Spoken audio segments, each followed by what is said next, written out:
Ano ba? Yung baka mga guni-guni ba? kung yung hindi nakapunta sa Manila o sa Cubao, ang opisina ng Joint Monitoring Committee ng gobyerno o Secretariat ng gobyerno ay nasa tower ng Roman Catholic Church, Diocese of Cubao. Malapit lang yan sa Cathedral ng Immaculate Conception nila.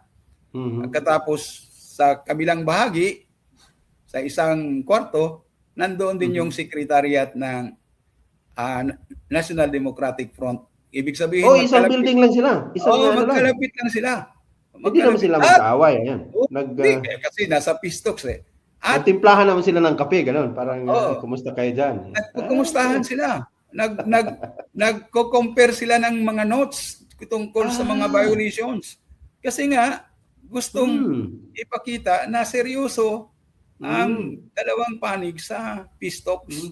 Ibig sabihin ay may mukha talaga, may nangyayari talaga, Father Johnny, dito sa napirmahan na ito. Hindi ito yung parang, kaya nga sabi ko kanina, hindi lang ito propaganda, hindi lang ito teorya. May nangyari talaga, may physical center sila. Mayroong namamagitan siya para matuloy talaga ang Norwegian government.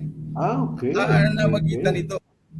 Hindi talaga ito Ang alam ko, ang sumagot sa renta ng building doon sa physical center ng mga magkabilang panig ay ang Norwegian government.